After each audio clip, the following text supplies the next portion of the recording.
All right, we are live on YouTube. Let's go live on LinkedIn as well.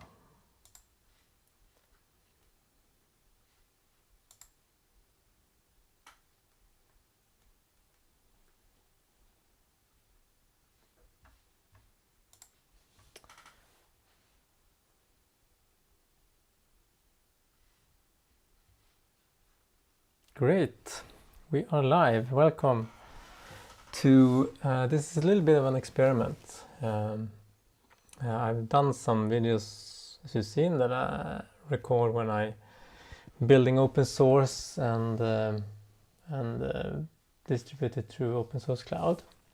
We did it yesterday. We built a simple video uploader, and with this live session, my idea is that we can build something together. So it's a little bit up to you that's watching what we should build. But first of all, let's connect Claude code with open source cloud. We do that in this line. What did I do?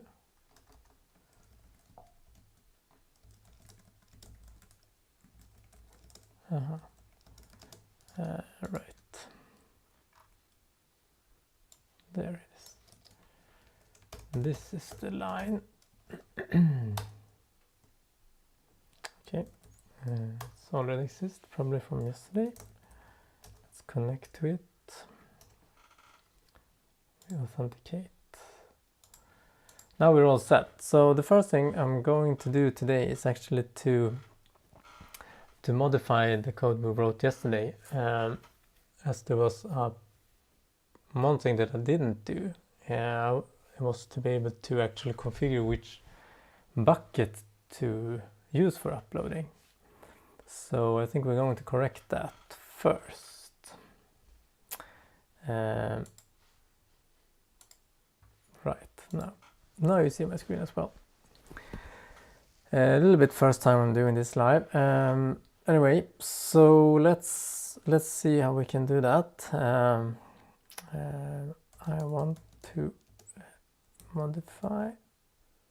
No, I want to be able to configure an environment variable, the name of the bucket to use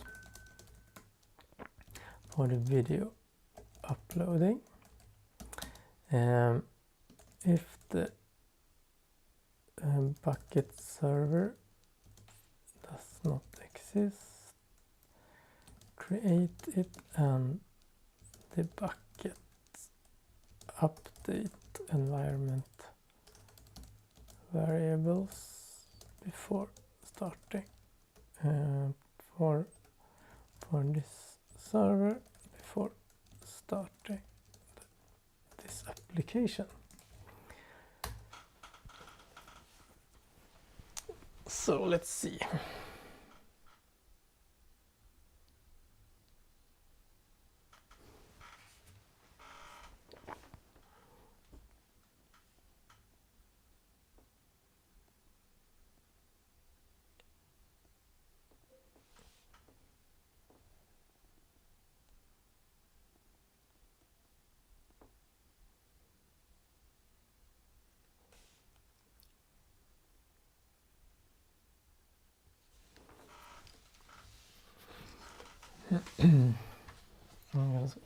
Maybe have a little bit view on the chat here, see if anyone is interacting with us. So we're streaming live both on LinkedIn and on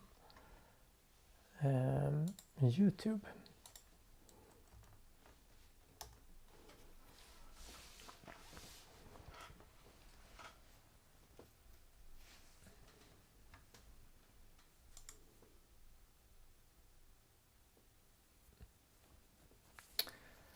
So those who just joined, we are live vibe coding, or we should call it. So we are building open source with the help of Claude and open source Cloud, and the thing we built we also submit to open source Cloud, so anyone else could use that just with a few click of buttons. So what we currently now is doing is extending this video uploader that I built yesterday. So please, if you have an idea what we should build next, put that in the comment or in the chat, or how this now works. Alright, so let's see. The application will now automatically check if my custom bug exists, create it if needed, and use it for all upload operations. Alright. Set the environment variable before starting application. Okay, let us try test this.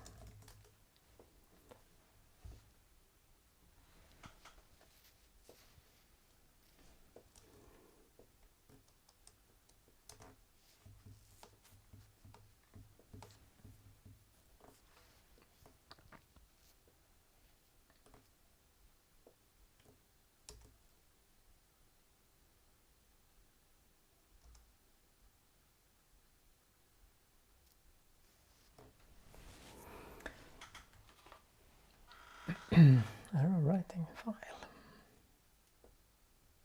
It exists probably.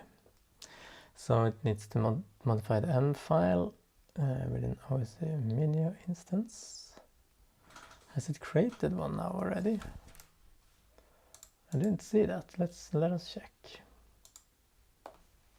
No, I don't think he has created it yet. So it will probably fail, but let's see if it figures that out.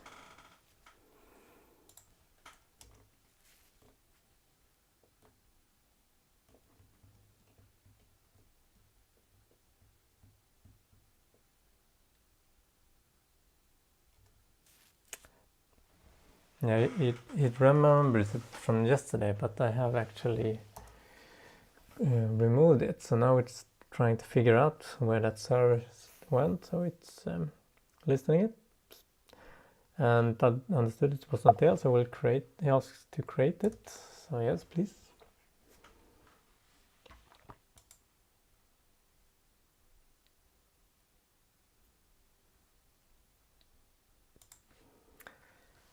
And update it, I guess. Yes, let's try it now again.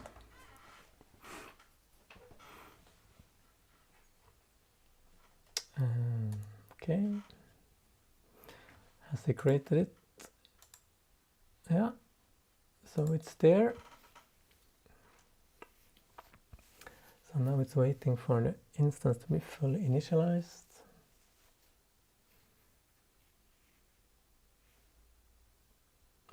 So for those who just joined, we are building a video uploader with the help of Claude, and we're going to submit that to, or we have already submitted it to open source Cloud. Actually it's there, but now we're modifying it, extending it, so we can actually specify which S3 bucket or the name of the bucket to use. So that's what we're doing.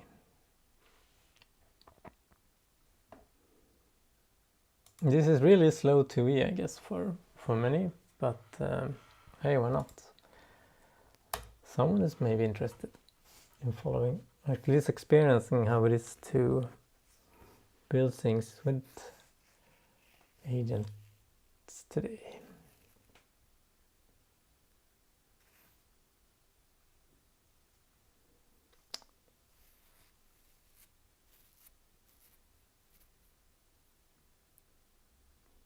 So now we tested it to whether it worked with any custom bucket. Okay. Is it running now, or did we start it? No. No, we didn't start it. Let us try this by starting the app.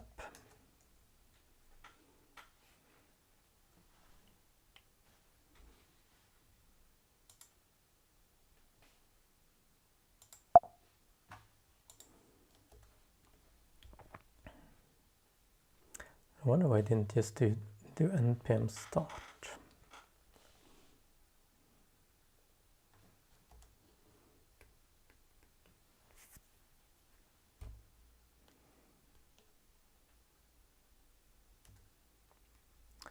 Now it checks everything is up and running, I guess.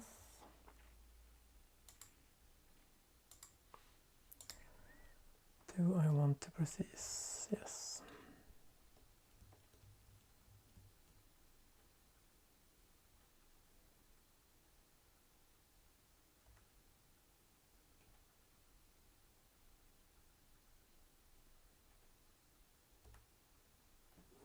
Right, now it's up. Should we try to upload something? That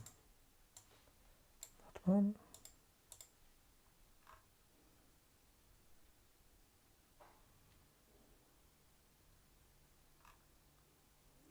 Uploaded.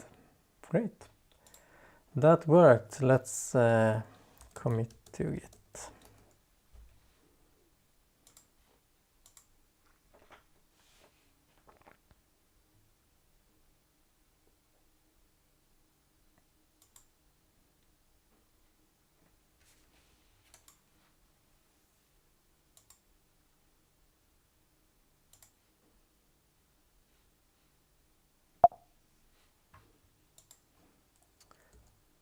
Yes.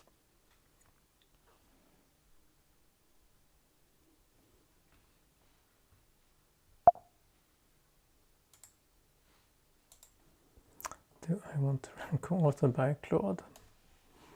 It's funny.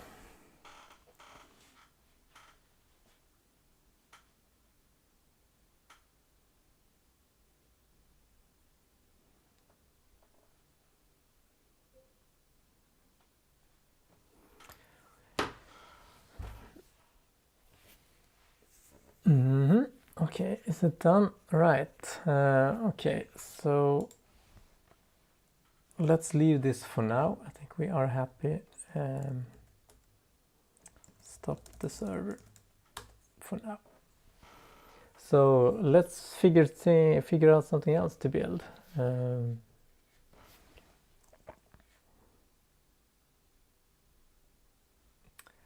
How about perhaps we should extend this and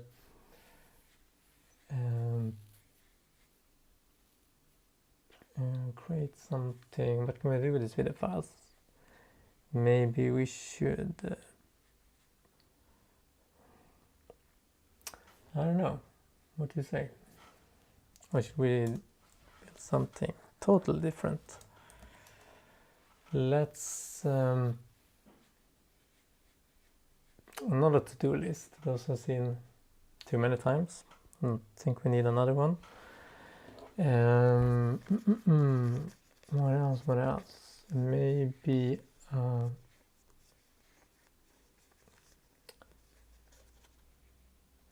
maybe this is quite tricky. Let's try to build something in Rust and with video. What do you say? And let's create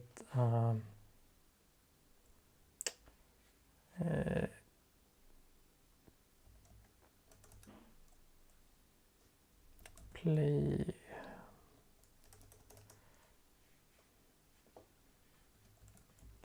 video. Let's create a video server.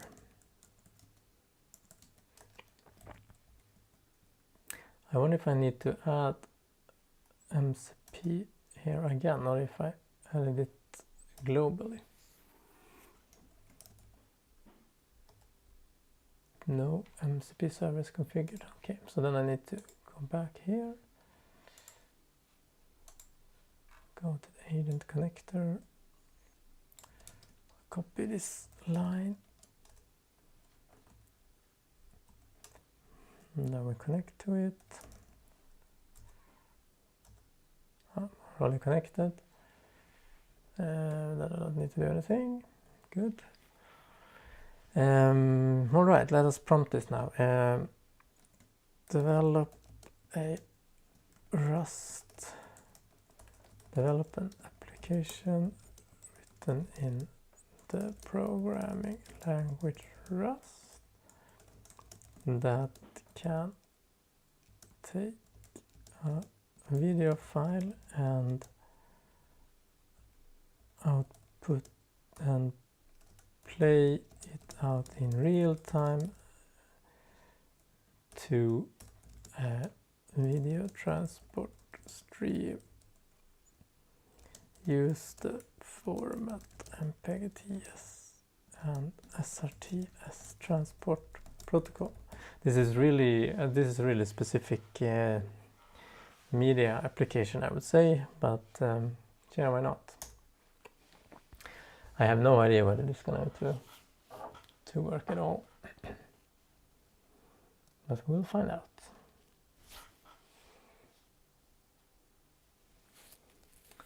So if you just joined, we are doing some vibe coding here with Claude and Open Source Cloud. And Open Source Cloud is a platform with a lot of open source that's made available as a service. So if we need a bucket, we can use that. If we need a database, we can use that.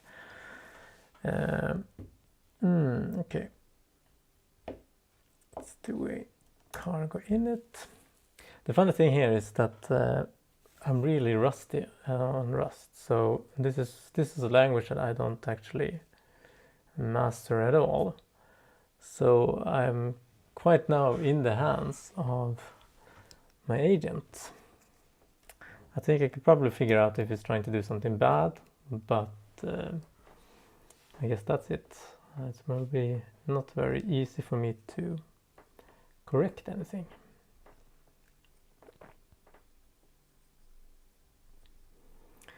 So if you want to, maybe I should update that with at least with a link to Open Source Cloud. If you want to try things out yourself.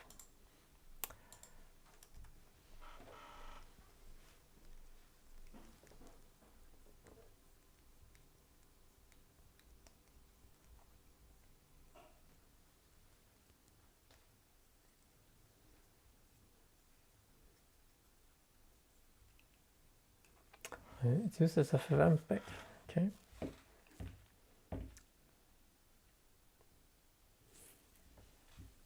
I didn't know they had Rust bindings, but yeah, apparently. Yes. Implementing video file reading and decoding. I do know a little bit about video.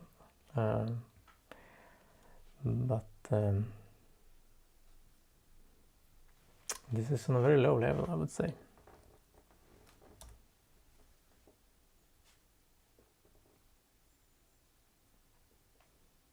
I mean, I know you can build front ends and web applications, but this will be really interesting. Can I build a video server?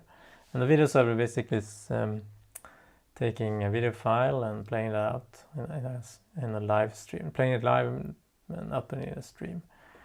The challenge, I think, is if I want to play files after each other and dynamically select which one to play. But let's start with this, I would say. If you do any questions or comments or ideas or suggestions on open source to develop, write that in the chat. We're streaming both on LinkedIn and YouTube.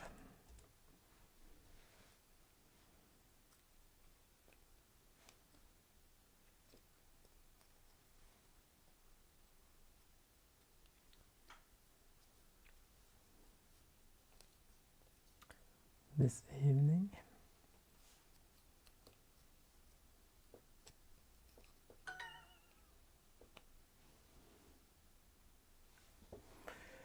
README, yes.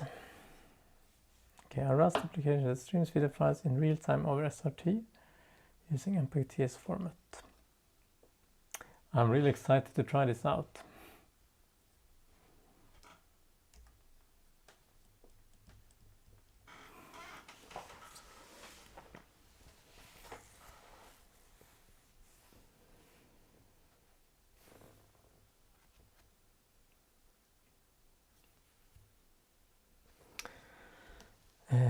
Brew install. these are the things that often is tricky in general. See if we can manage to install the dependencies on my machine as well. So this is as you see, I'm using a Mac, so it downloads it from Homebrew. So for those who just joined, we are trying to build a video server in Rust. Well, something more simple, of course, but let's see if we can make that work. And as I said before, I'm really rusty in this language. I haven't developed a full application myself. So this is going out of my knowledge zone. I do know how to develop. I've been developing for my entire career, I would say.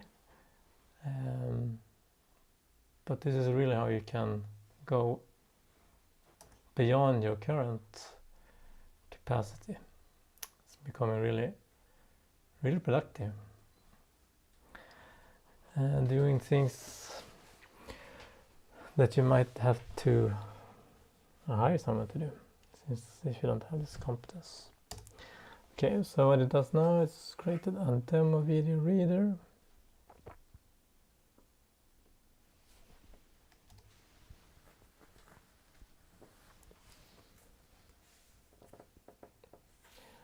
Okay, it's creating a simplified version without FFmpeg. Why is that? Let's put all video edits.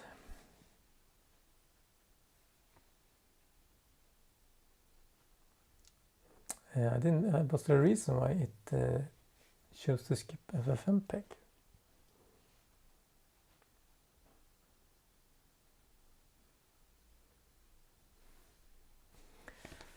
One might ask, was there a problem installing it, perhaps?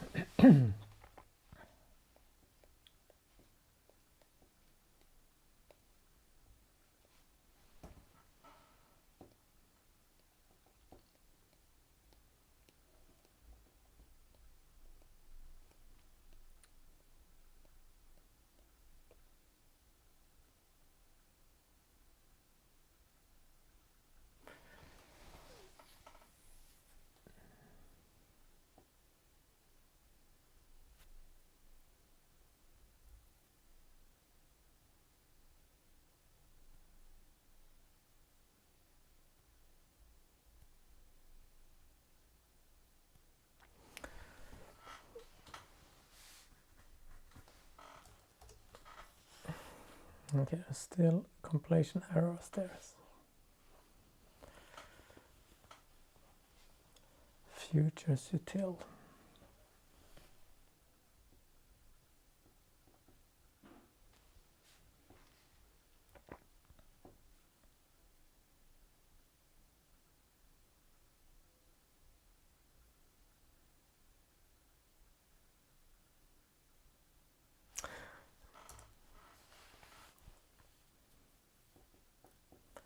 Unused imports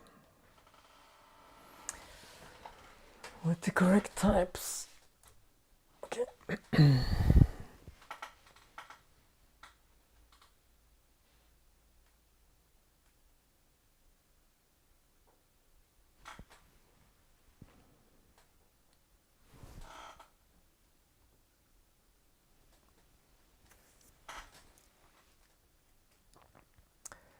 Creating simplified version.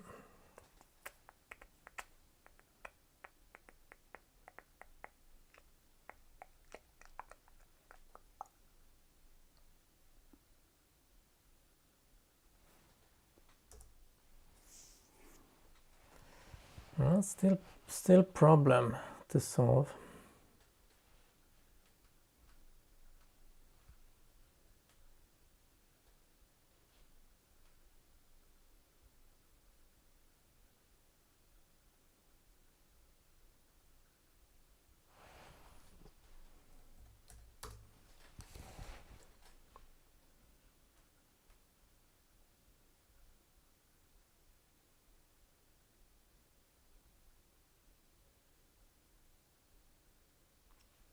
It's a little bit more challenging with Rust, I think, than other things I've done.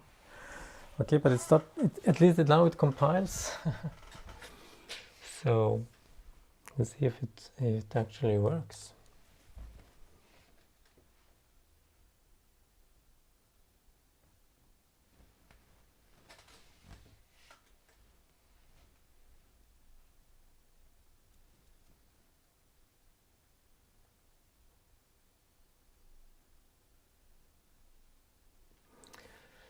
This is a dummy test file to simulate a video, but then we'll work with any file that exists. Okay.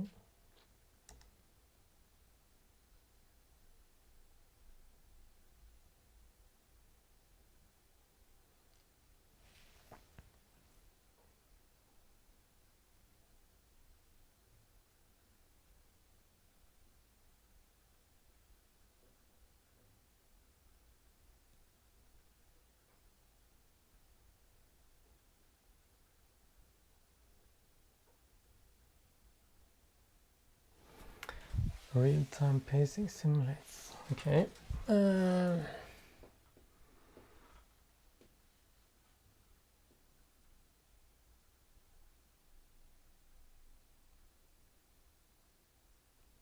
Should I have a file we could try with?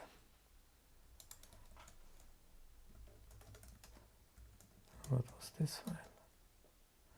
Dummy test file. Okay. Okay.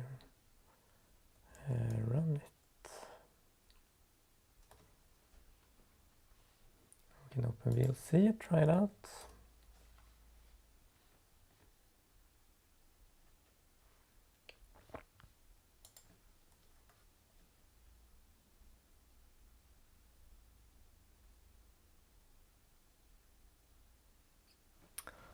There was a double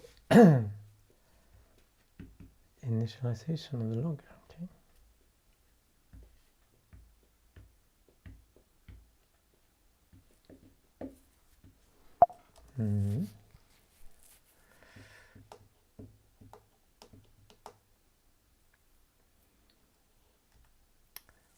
Yes, try it out now.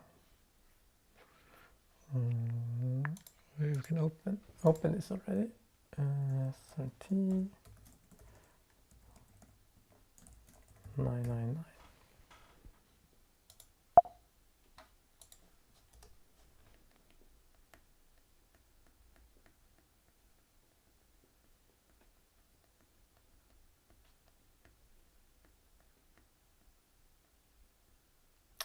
Failed to initialize video streamer.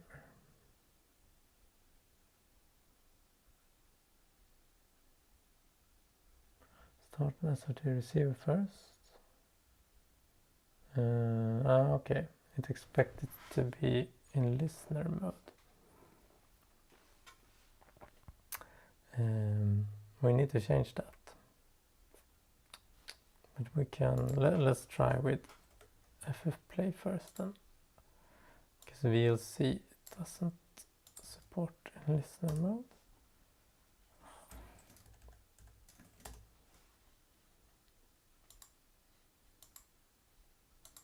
Okay, and then we run this.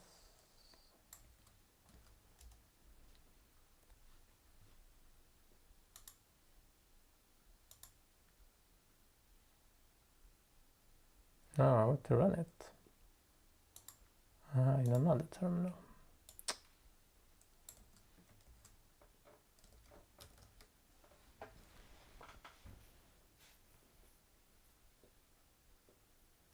Failed to create SRT sender.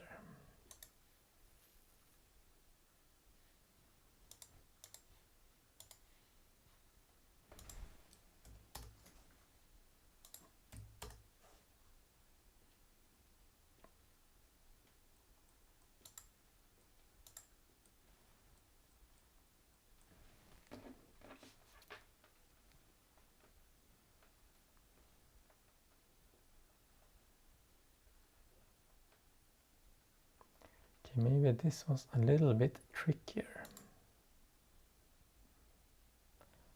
Okay, I mean, what does it? It doesn't play anything now, right?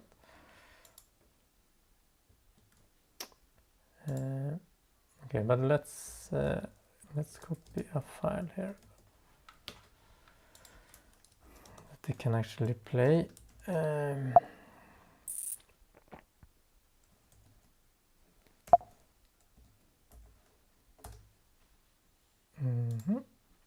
Modify to be able to play a real video file.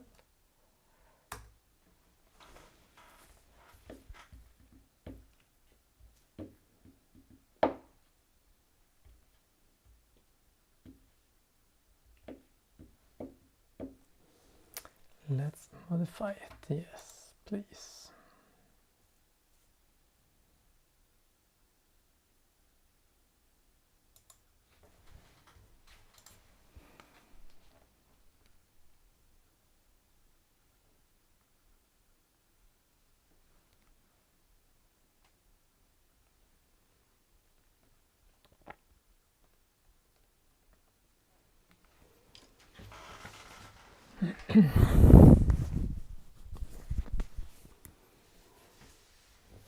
Replacing demo video reader with real FMP integration. I would have wished it done it from the start.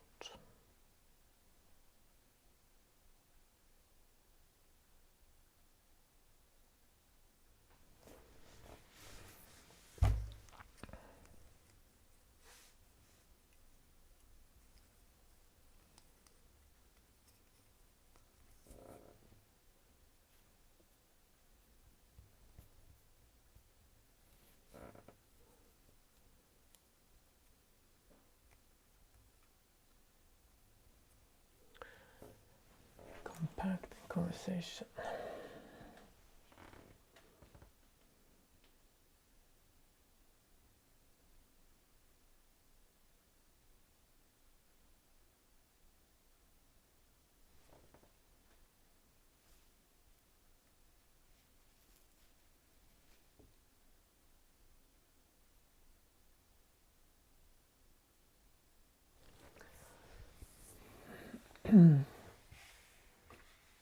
Next, test with actual video file.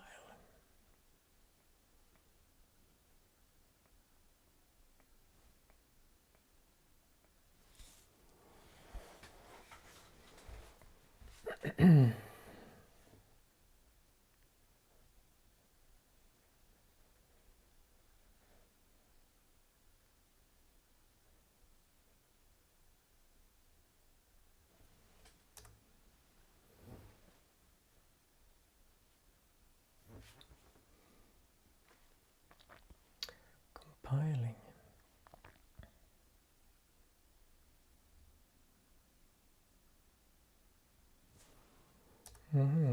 Doesn't. Maybe should we tell it to use GStreamer instead?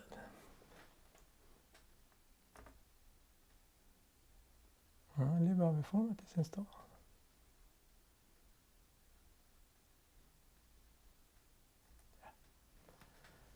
Let's do it.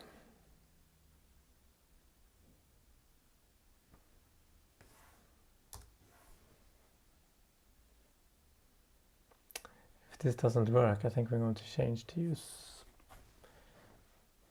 GStreamer instead.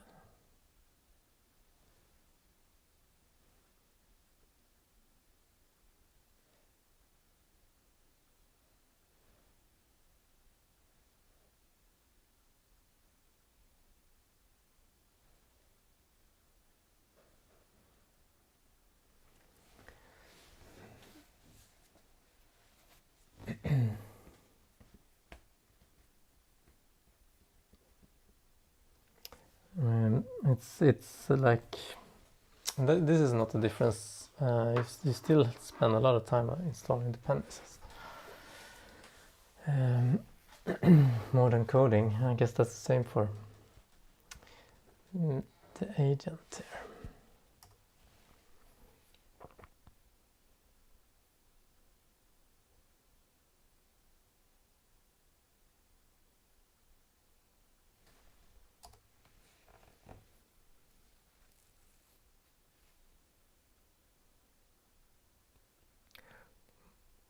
What is that FFmpeg next actually?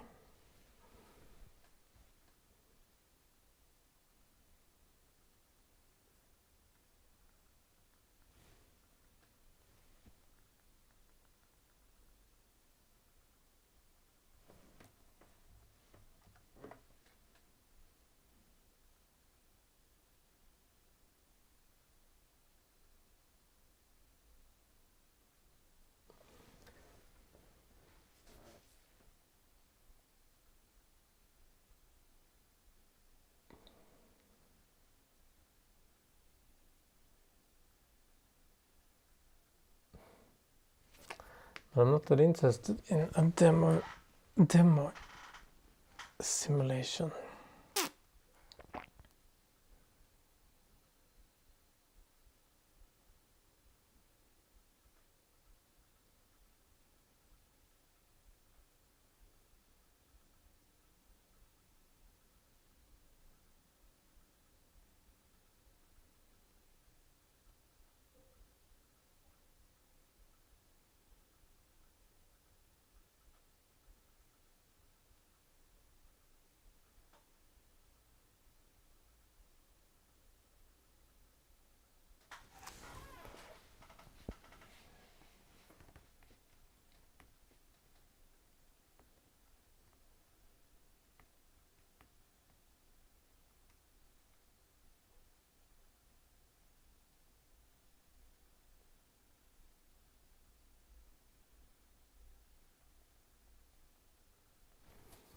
Mm-hmm.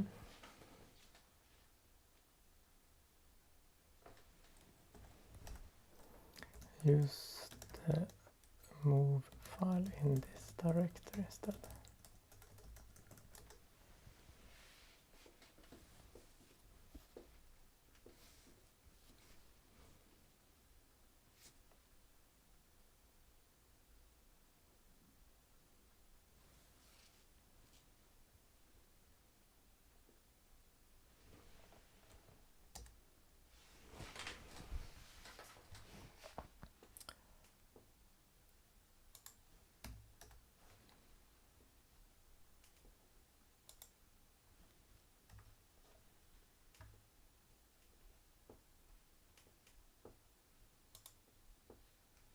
Is it playing back?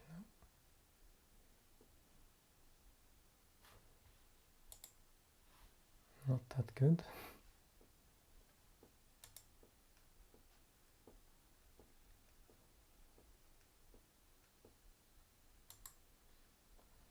I don't know what type of video it's actually trying to output here. But I'm not seeing anything.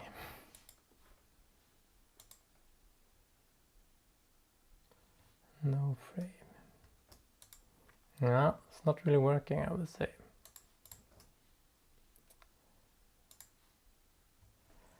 And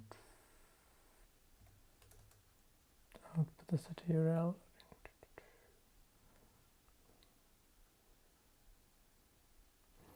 It analyzed the file correctly.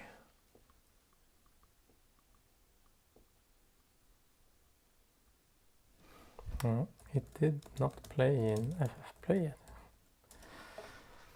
If you thought it did.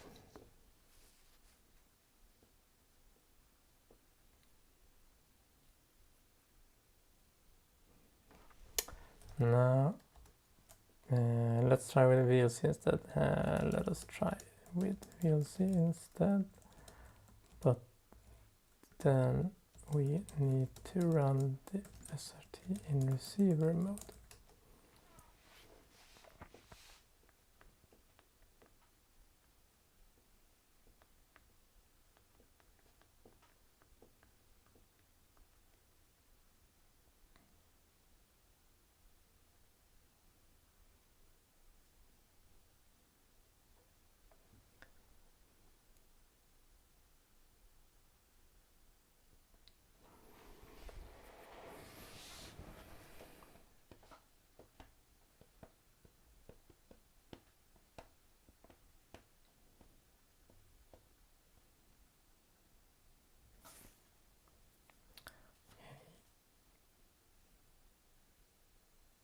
Run in listener mode.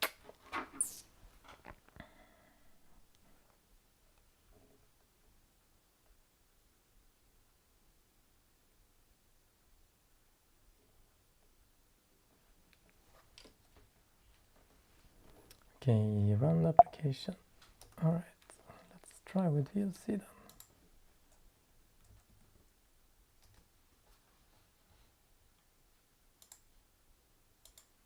Was it port 999?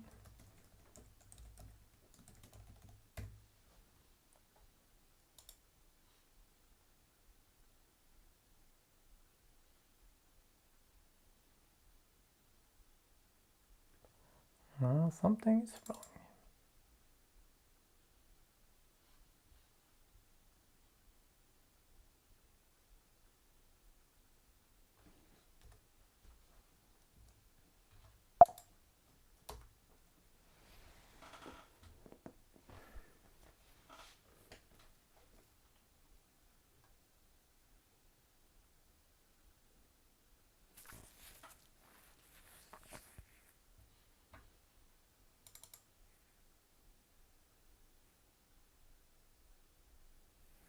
Quite interesting, it analyzes the logs to try to figure out what's wrong.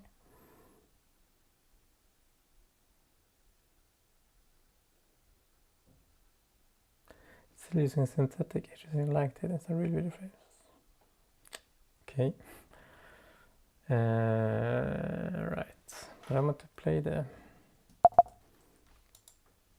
Okay, understood, but I want to play real video. Can you use GStreamer instead of FFmpeg?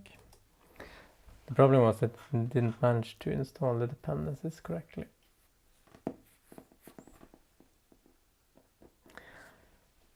So now it's trying to update to use GStreamer instead.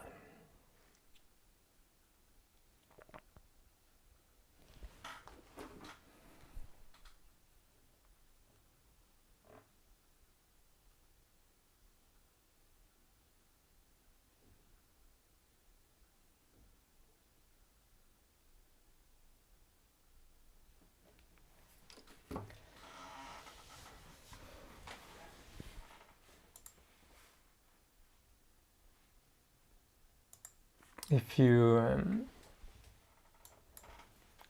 can suggest anything else you want us to try to build, please let me know. Put it in a comment or chat, depending if you're watching on YouTube or on LinkedIn. I don't know if there is a way to chat on LinkedIn or if it's in the comment section. So this is first time trying out the LinkedIn live. So what we're trying to build here, for those who just joined, is trying to build like a video streamer or video server. Plays a video file and outputs an MPEG transport stream over SRT. And we're doing this in Rust, and it did not manage to install the FFmpeg dependencies to get it to work, so we're trying to use GStreamer instead.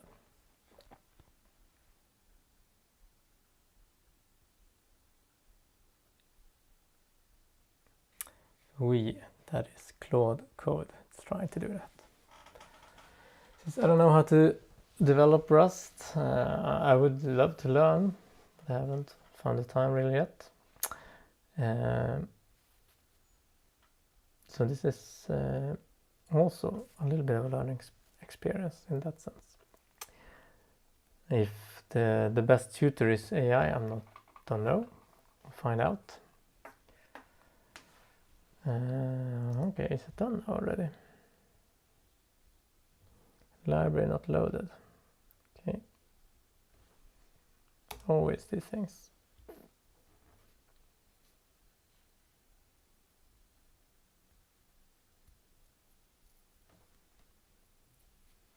Okay.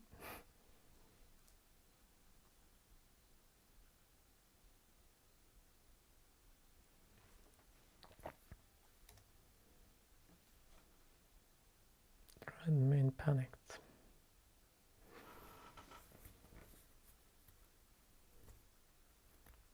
Yeah, I don't need to have zero latency ultra fast now, I think that's fine.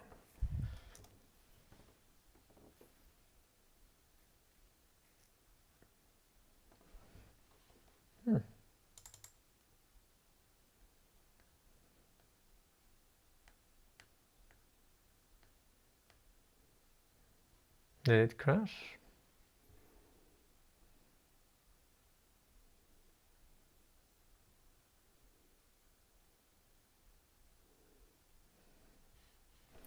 Should we try this again?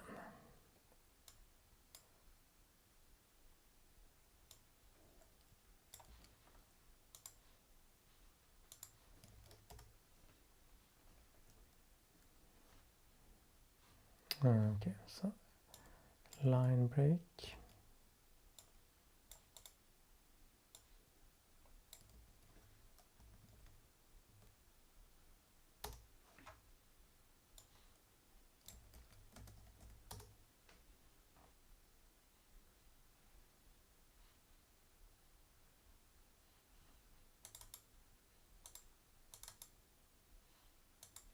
Failed to send TS packet.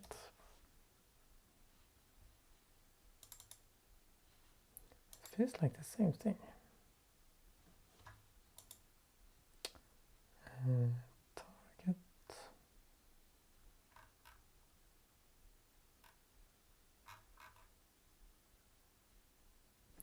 Test again. See if it's a difference. I started here.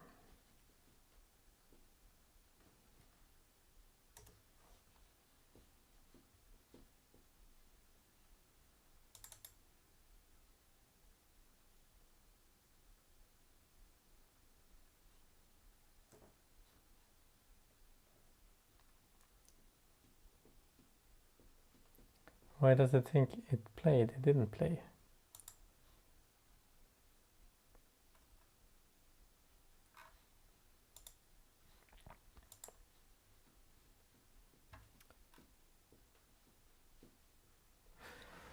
It analyzed the video file 9999 before disconnecting. Okay, maybe it was because it didn't work.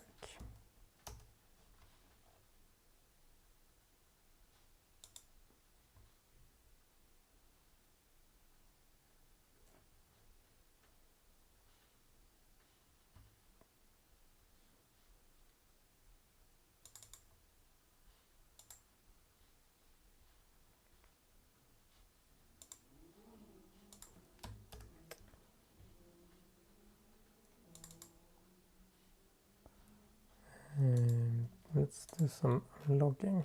What did it do? Rust log info.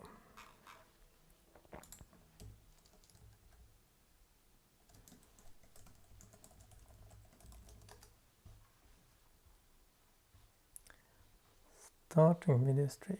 Okay.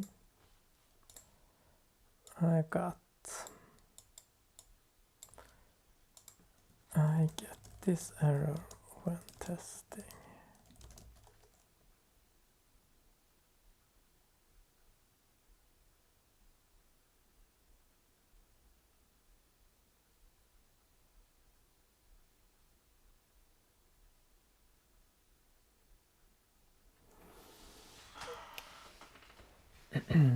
Okay. Could be that it didn't align really.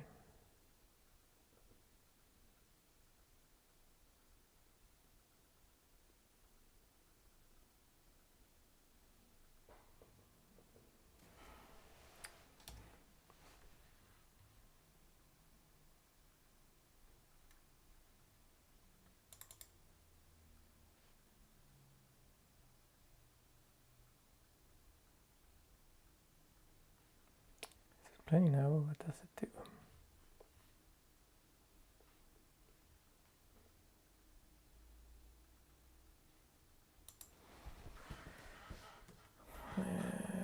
Let's run it ourselves.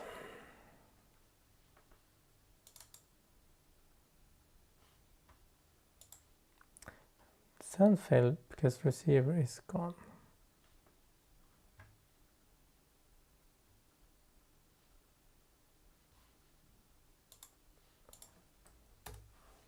Is the address wrong?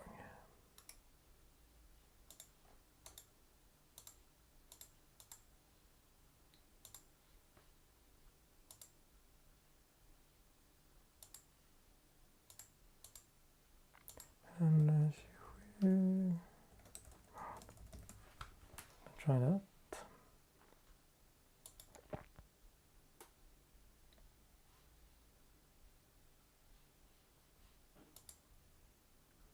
Must be something wrong with the encoding.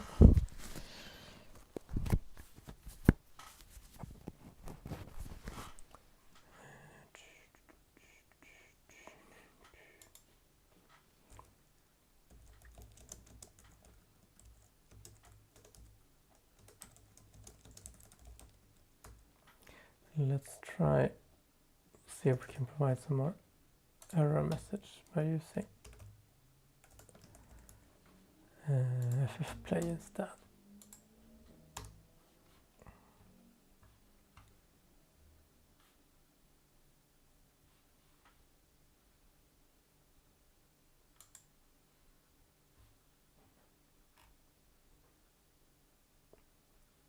Invalid address.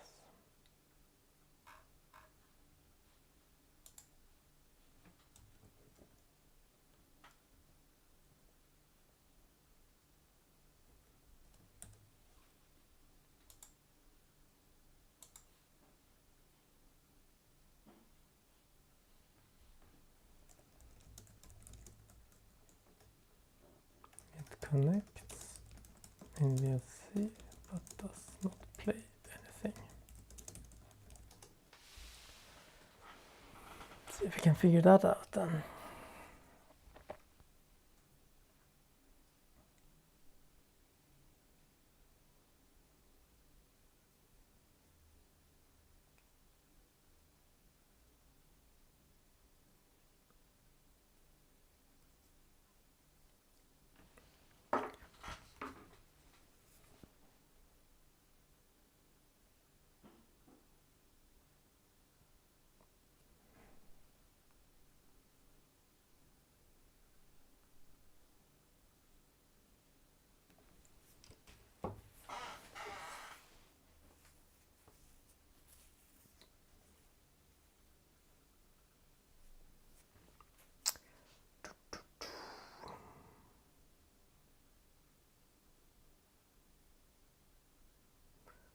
Looking at the issue where VLC connects but doesn't play anything. This is just a problem with the H.264 stream format or MPEG-TS maxing compatibility. Let me investigate and fix this.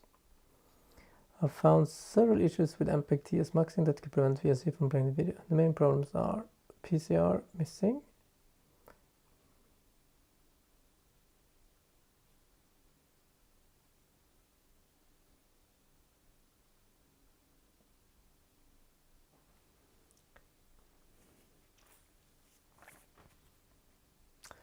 updating GStreamer pipeline for better H.264 output using baseline. Okay.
Okay, should we try this now?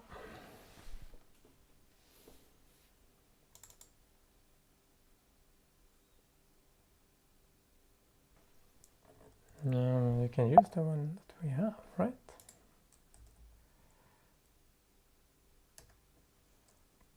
Use the one, use the move file in this directory.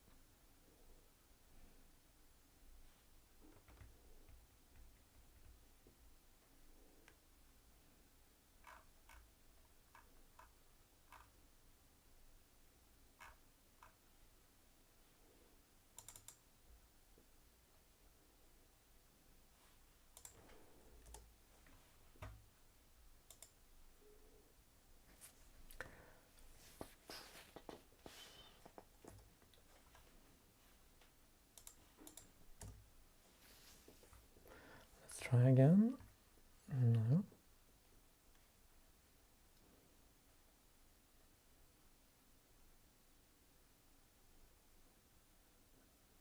But now when you're removing that again, I guess it will not work. I think we're starting to find the limits in what Claude can do or cannot do. This was, I think, a little bit too difficult.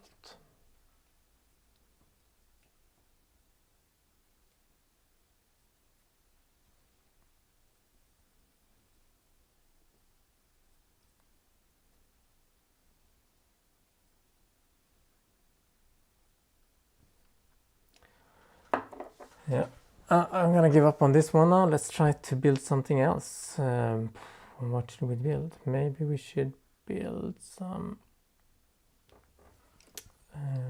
if we continue on this theme, maybe we should sort of develop some kind of playlist editor, playout scheduler.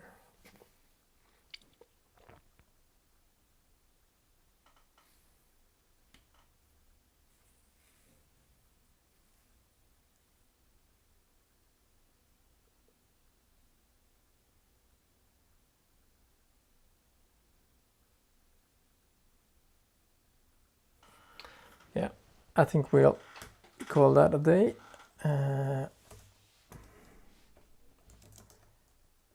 And do something else. All right. Okay, so we didn't manage to write something in Rust that actually processed video correctly. That's fine. Now we know that. Let's try to build playout UI.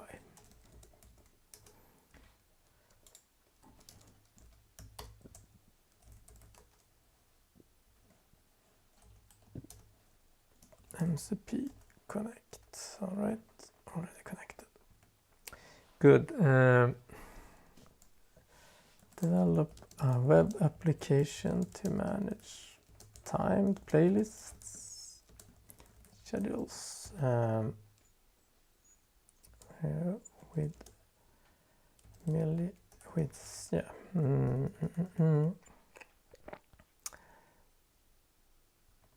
and display current time and display live current time and where we are in the playlist or schedule.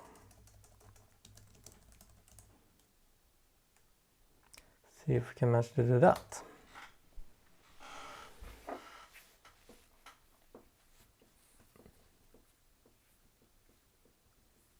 I have a sense it is a little bit better when it comes to front-end development than video development.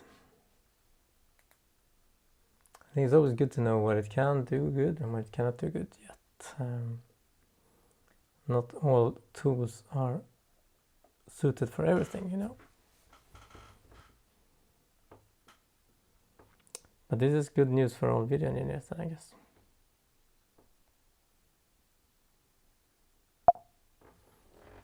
Yes.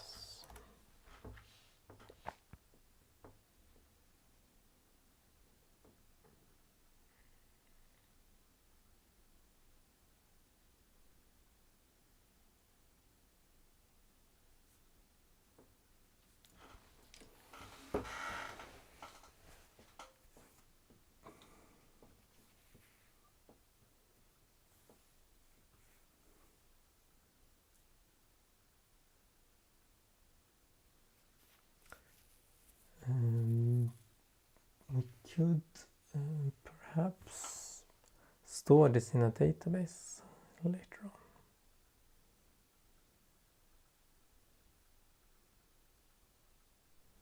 Okay, now it's creating the playlist data model and types. And it has a playlist item as an ID, title, duration, start time, and type. Video, audio, image, text, huh? Yeah, that sounds basically what I'm after.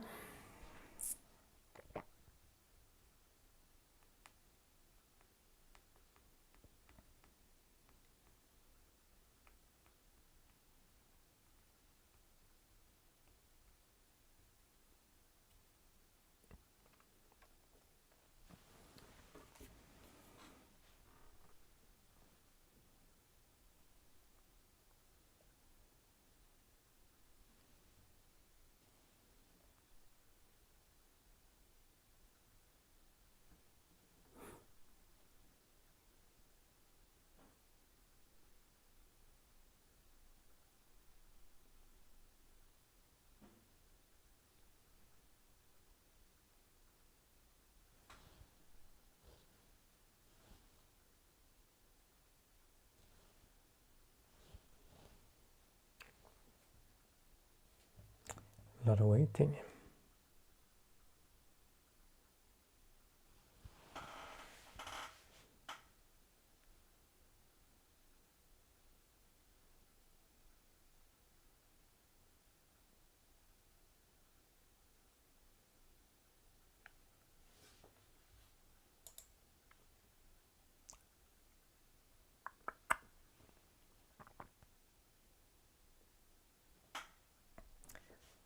Okay, so now it's creating the main UI components.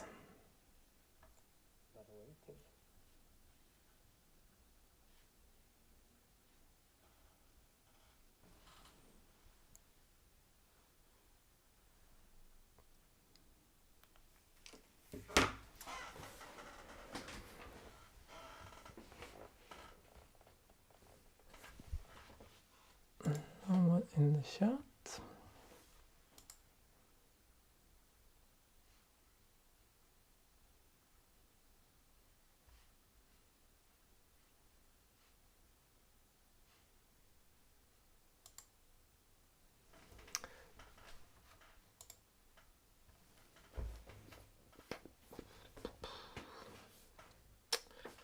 Creating main UI components, still doing that. Okay, so it created React application, which is probably fine.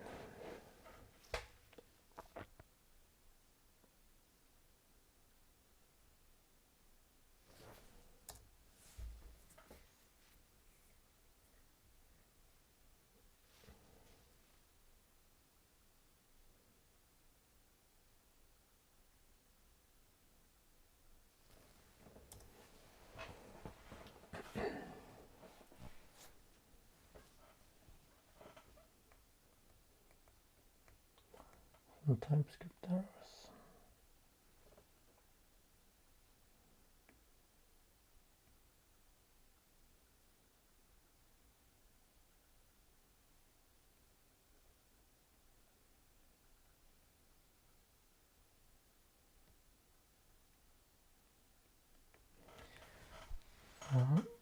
Some compilation errors to fix.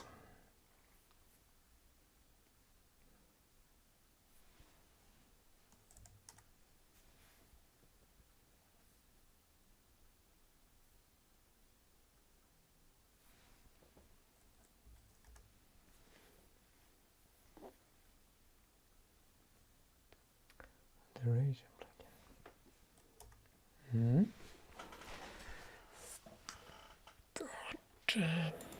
I will stop in Chrome. Let's open it in. Here is that. Playlist manager. No upcoming items.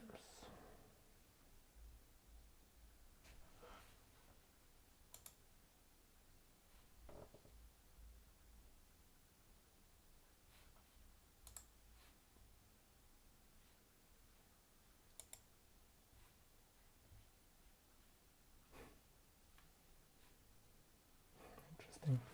A sample morning show playlist with various segments.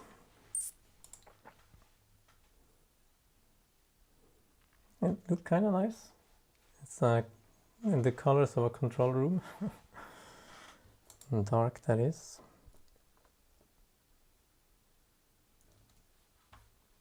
Can I do something?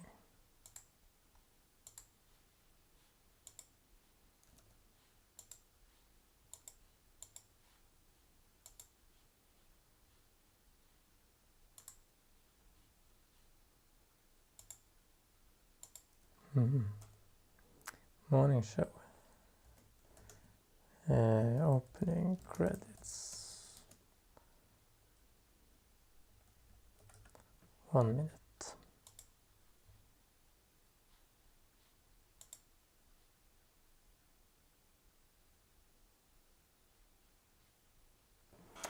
Well, that's kind of nice actually. What would be cool if we could connect this to real files later on. But now I guess it's sort of emulating that. Hello and good morning.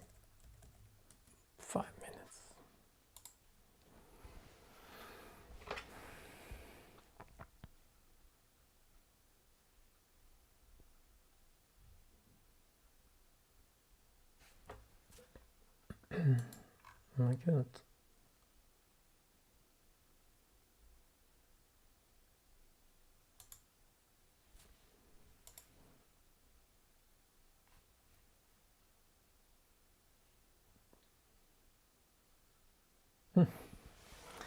Yeah, it was good. Great. Great. Let us save. Let us be able to save the playlists in a database. Create a NoSQL CouchDB database in open source cloud and configure credentials and URLs with an environment variable.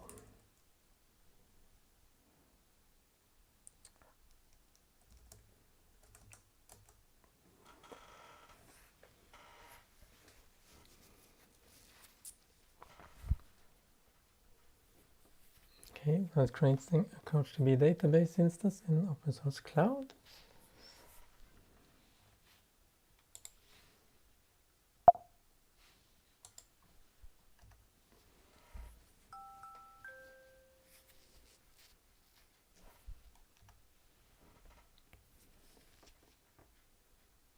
Unauthorized.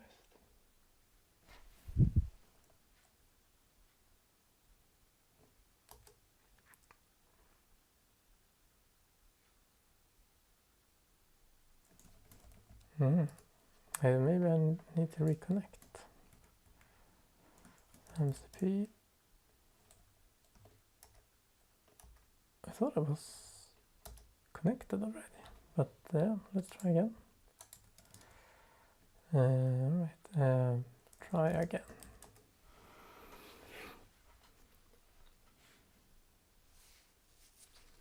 Maybe I didn't do that actually. I remember that now.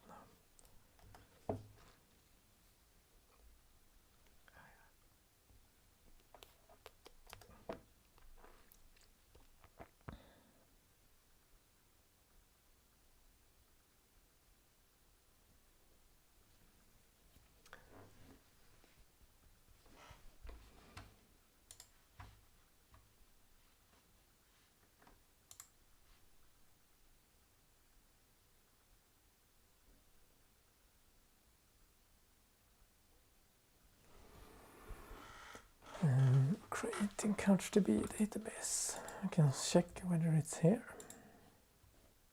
Oh yeah, there it is.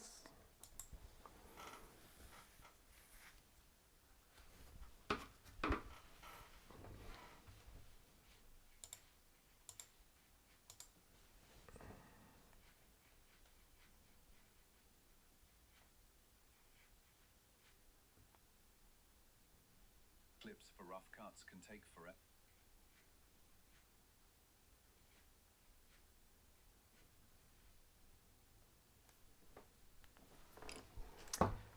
Okay.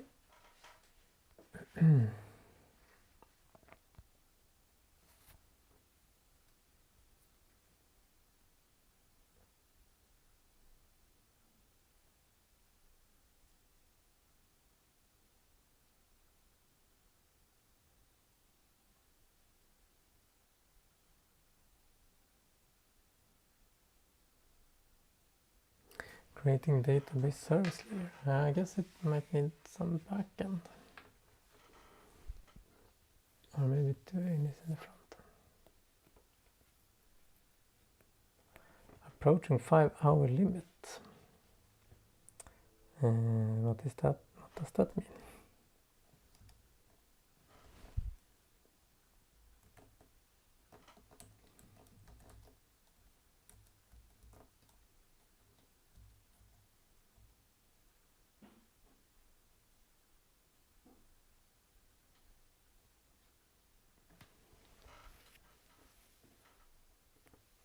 Well, I haven't been using it for 5 hours today. Or have I?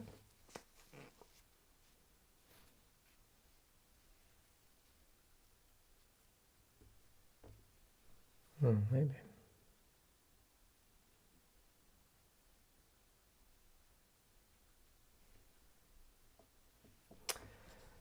Updating playlist manager to use database.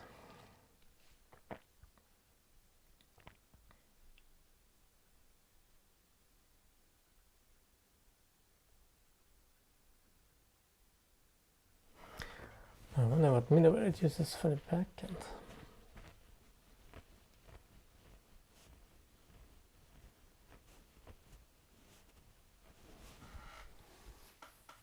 Updating playlist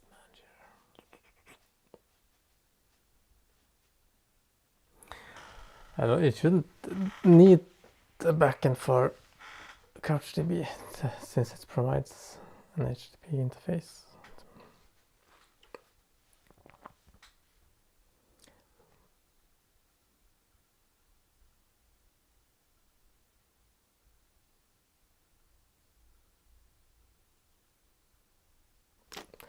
Let me continue updating the remaining methods and then update the return statement to include the new properties.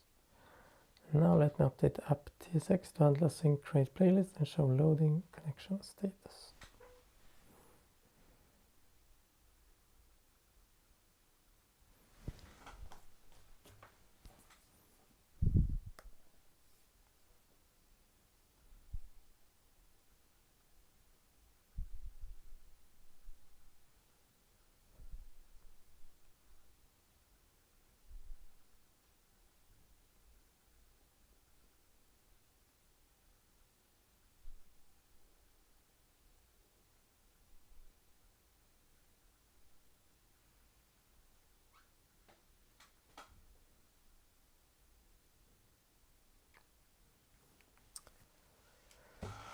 Some TypeScript errors.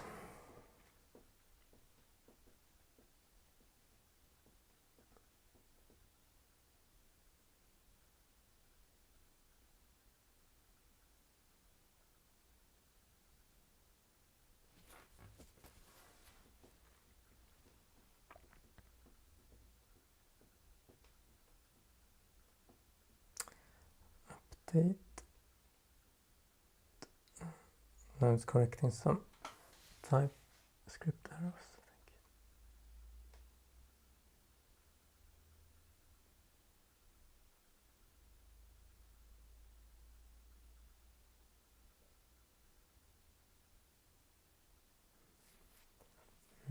No compilation errors.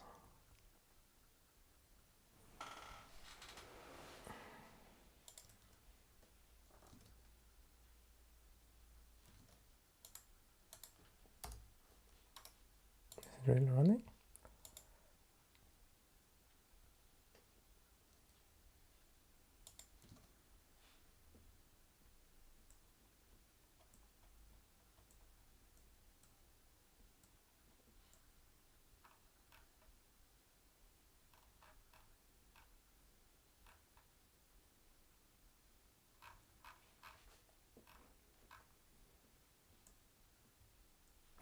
Well, advanced it has try CouchDB, otherwise use local storage. Okay, but it's not running.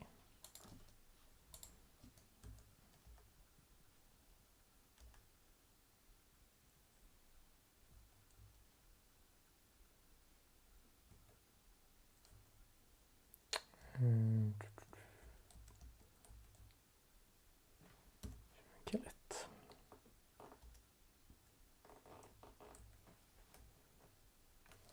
Run server.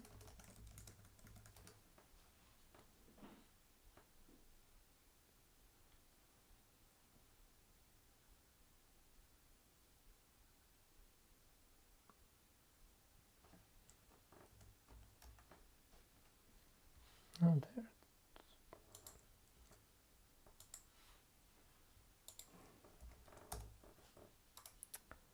But it gets some error, I think. Can't find variable global.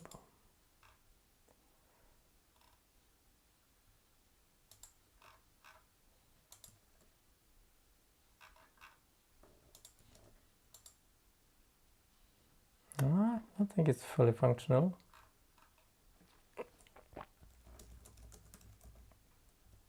Nothing is rendered.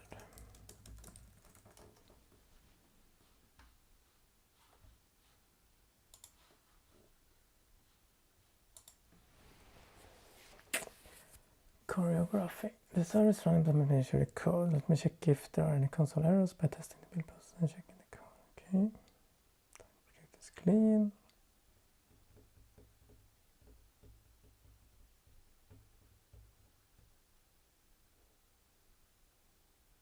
I think the issue might be in the playlist manager component. Okay. I think so too. So for those who just joined, we are building open source. Now we're building a playout schedule user interface. Or Claude is doing that. And when we're done, we're gonna make this public and make it submit it to open source cloud as well. So others can use it. 5-hour limit reached. Okay. And I need to upgrade. Of course. I didn't count on that. What does that cost?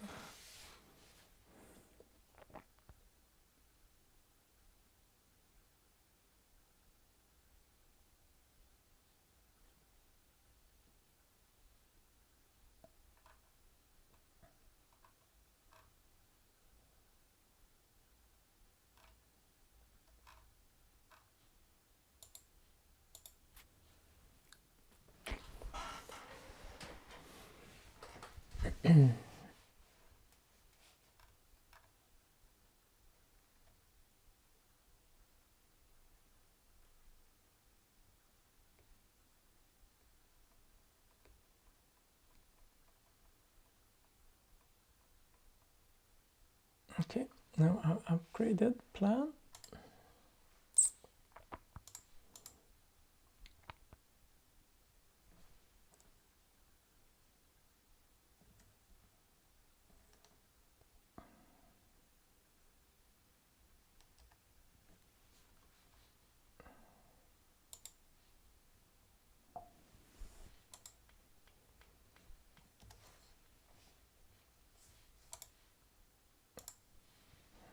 Okay, now I'm back, but okay, so is it working now? Local storage, okay.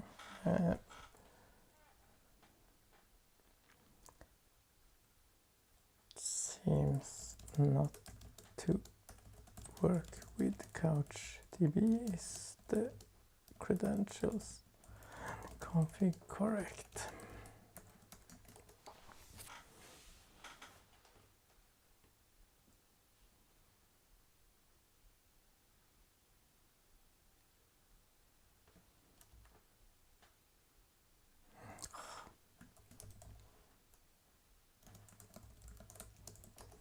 To reconnect OSC.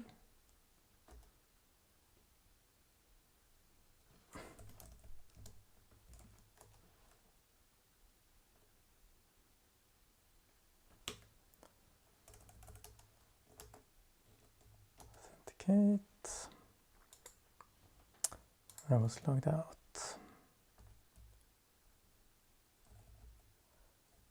Okay, continue then.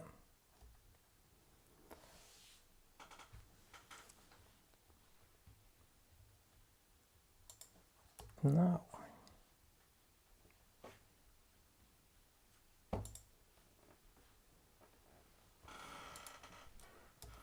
I can continue.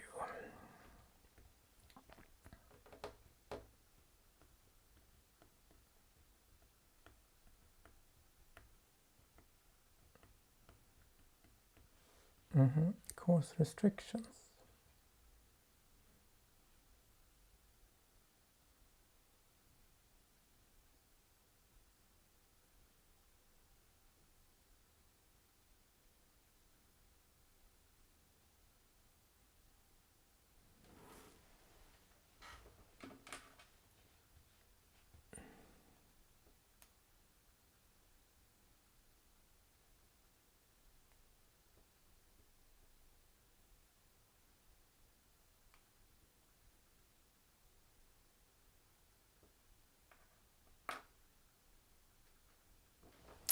But I could also fix the course issue. Maybe that's easier.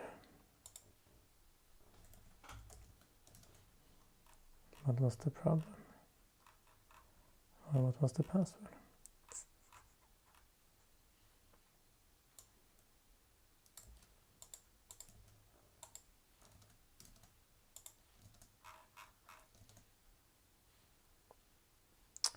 It does it here, course, enable course.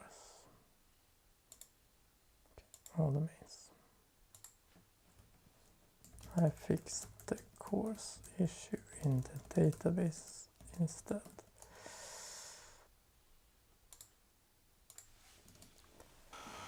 I guess that's easier.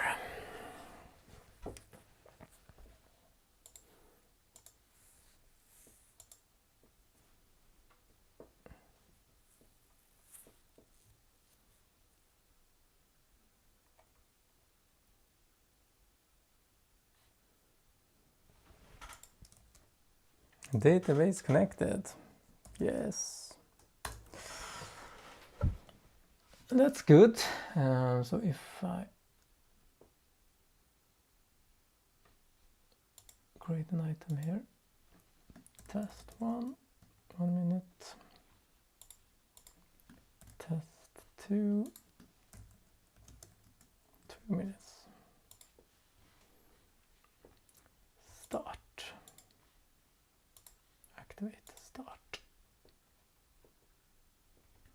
currently playing.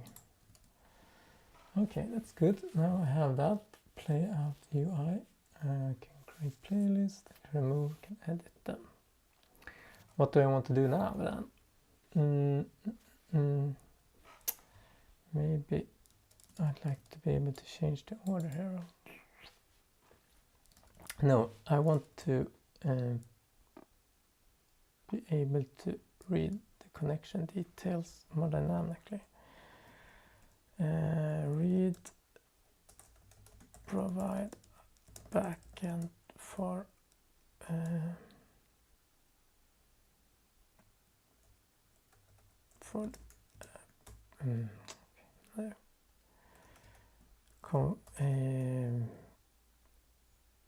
configure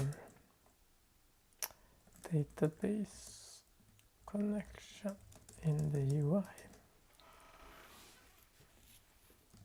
And that's probably something that you need.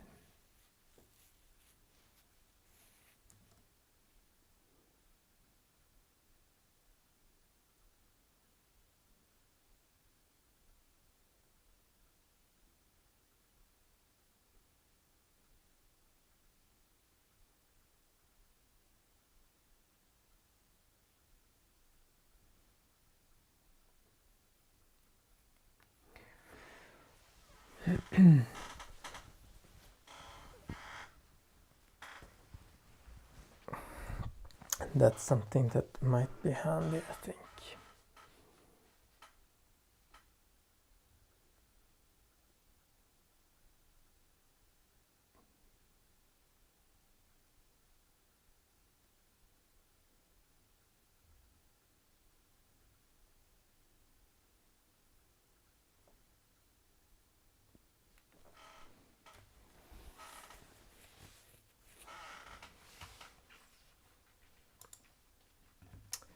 Creating database configuration UI component.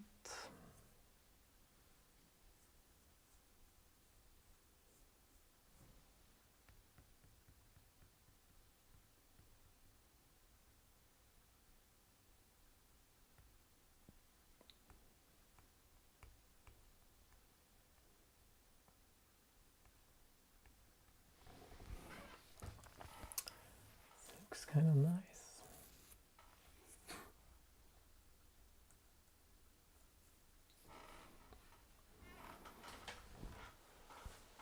Morning show.